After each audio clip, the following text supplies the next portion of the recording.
Model sounds मौफकीर, जिन्होंने हाल ही में TV actor Karanvir Bohra पर उन्हें ऑब्जेक्टिफाई करने का आरोप लगाया है। अब इस पर करणवीर ने भी करारा जवाब दिया है। अब इन दोनों के बीच शब्दों की लड़ाई शुरू हो गई है। खतरों के खिलाड़ी 13 की प्रतियोगी साउंडस मौफकीर ने हाल ही में एक अवार्ड शो में करण द्वारा उन्हें ऑब्जेक्टिफाई करने का आरोप लगाया था। इस अवार्ड शो में साउंडस मौफकीर ने अवार्ड लेते वक्त हिंदी में बात की थी। इसी दौरान अवार्ड शो के होस्ट ने साउंडस से कहा कि उन्हें हिंदी बोलने पर भी एक अवार्ड दिया जाना चाहिए। होस्ट ने करणवीर से भी यह पूछा कि साउंडस को हिंदी बोलने के लिए अवार्ड मिलना चाहिए। बोहरा ने फिर जवाब देते हुए कहा कि तुम ही यह अवार्ड लो। इससे साउंडस नाराज हो गईं और उन्होंने कहा, ऐसे क्यों बात कर रहे हो।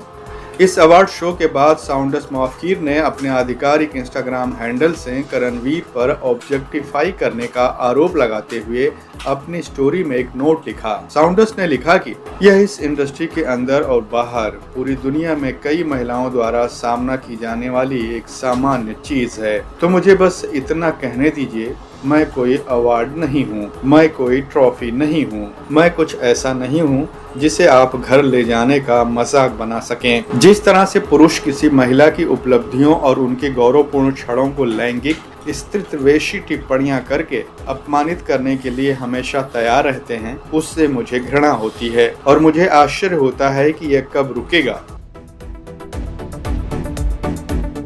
साउंडस की इसी पोस्ट पर अब करणवीर ने भी जवाब दिया है। करणवीर ने अपने आधिकारिक इंस्टाग्राम हैंडल से अपनी स्टोरी में एक वीडियो साझा करते हुए लिखा है कि यह व्यंग था कि मंच पर उसके साथ फ्लर्ट ना करें। फिर उन्होंने कहा, अरे मैं इसको घर ले जाऊं। तो ये था उनका कमेंट। इसलिए अगर उन्हें बुरा लगा तो उन्हें उनके बयान पर बुरा लगना चाहिए।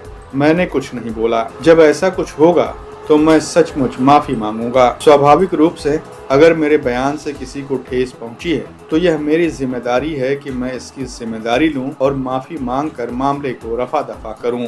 लेकिन इस मामले में मुझे वास्तव में खेद है, लेकिन मैं इस मामले में माफी मांगने वाला नहीं हूं, क्योंकि मैंने आपको कुछ कहा ही नहीं। होस्ट ने आप पर आपत्ति जताई तो आपने इसे गलत समझा, और हाँ, आपकी हिंदी उतनी स्पष्ट नहीं है और आप इसे स्पष्ट रूप से नहीं समझते, इसीलिए आपको हिंदी सीखने की जरूरत है। इसलिए यदि आप इसे एक और पोस्ट या कहानी बनाना चाहते हैं तो कृपया इसे पोस्ट के लिए बनाएं। बहुत बहुत धन्यवाद। भगवान आपका भला करे। और मोर वीडियोस सब्सक्राइब लहरें।